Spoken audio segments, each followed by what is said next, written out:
ऐसे ही मज़ेदार कहानी सुनने के लिए हमारे चैनल स्टोरी वाला को सब्सक्राइब करें। यह बात तब की है जब मैं बड़ा हो रहा था। मेरी दादी उसी बिल्डिंग में रहती थी जहां मैं और मेरा परिवार रहता था। वो हमारे घर के ऊपर वाली मंजिल में रहती थी। यह एक पुरानी बिल्डिंग थी जिसमें कुल 12 अपार्टमेंट थे। वे मकान नंबर 2874 में रहती थी और हम 2868 में रहते थे। मेरे जन्म होने के पहले से ही दादी माँ अकेली रहती थी। उनके सोने वाले कमरे की तरफ जाने वाले हॉलवे में एक कोठरी थी जिसमें हर महीने एक अजीब सी घटना होती थी। महीने में एक बार मेरी दादी मेरी माँ को ऊपर बुलाकर उनकी अलमारी को चेक करने के लिए कहती थी। उन्होंने बताया था कि पिछली रात को उनकी अलमारी में से बहुत ज्यादा शोर आ रहा था। एक बार मेरी माँ काम कर रही थी तो उन्होंने मुझे उनकी जगह पर दादी की मदद करने के लिए भेजा। मुझे नहीं पता था कि यह मेरे जीवन को परेशान करने और मेरे जीवन को अस्त-व्यस्त करने वाले अनुभवों की एक शुरुआत होगी। जैसे ही मैंने दादी के कमरे में प्रवेश किया और मैं अलमारी की ओर बढ़ा तो मैं वहां का हाल देखकर दंग रह गया। ऐसा लग रहा था कि मानो किसी ने पूरी अलमारी को अस्त-व्यस्त कर दिया हो। उनके सारे कपड़े, बक्से खुले हुए और सामान अलमारी से नीचे बिखरे पड़े थे। ऐसा लग रहा था कि मानो दादी के कमरे में कोई तूफान आया हो जो पूरी बिल्डिंग को छोड़कर केवल उनके ही कमरे में आया हो।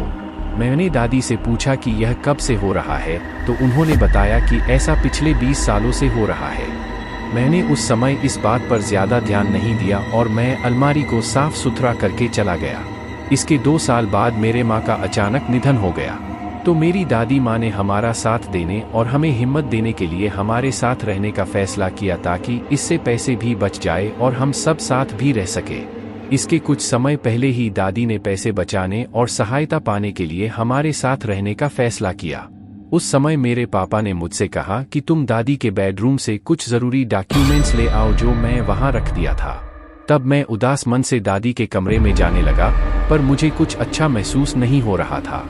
जब मैं उस अलमारी के पास से गुजर रहा था तो मुझे जोर जोर से किसी के अलमारी को पीटने की आवाज आ रही थी। लगा जैसे कोई उस अलमारी से बाहर निकलने की कोशिश कर रहा हो। इन सबको नजरअंदाज करते हुए मैं आगे बेडरूम की ओर बढ़ा, लेकिन जैसे ही मैं अंदर कमरे में गया तो दरवाजा अचानक से बंद हो गया, जिससे मैं अंदर फंस गया। मैंने घबराहट के साथ दरवाजे को खोलने की कोशिश की तो पाया कि दरवाजा तो दूसरी तरफ से बंद था।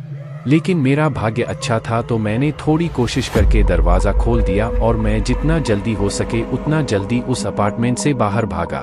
जैसे ही मैं उस अलमारी के पास से गुजरा तो मैंने देखा कि वो अलमारी में से जोर जोर से पीटने की आवाज आ रही थी और वो आवाज इस बार काफी तेज थी, जिससे वो पूरी अलमारी हिलने लगी थी और ऐसा लगने लगा था जैसे वो अलमारी बस फटने ही वाली है। मैं पूरी तरह डर गया था और जैसे तैसे करके मैं अपने कमरे में पहुंचा। मैंने अपने पापा को दादी माँ के अपार्टमेंट की चाबियां दी और उनसे चिल्लाकर कहा कि आप ही जाकर वो काम कर लो, मैं नहीं जाने वाला। उस अलमारी में आज जो भी हुआ था उससे मैं इतना डर गया था कि अब मैं और वहां जाना क्या उसके बारे में सोचने से भी डरने लगा था। उस दिन के बाद से हमने कभी भी उस घटना का जिक्र नहीं किया और उस दिन के बाद से दादी के कमरे में से जो भी लाना हो वो सारा काम पापा ने ही किया। हम अपने जीवन में आगे बढ़ने लगे और हमारे सामने आए परेशान करने वाले अनुभवों को भूलने की कोशिश करने लगे। आज तक मुझे अभी भी आश्चर्य होता है कि दादी की अलमारी में उन घटनाओं का कारण क्या था या फिर वहां इससे भी अधिक भयानक हो सकता था। सो आई होप गाइज आपको यह हॉरर स्टोरी अच्छी लगी होगी।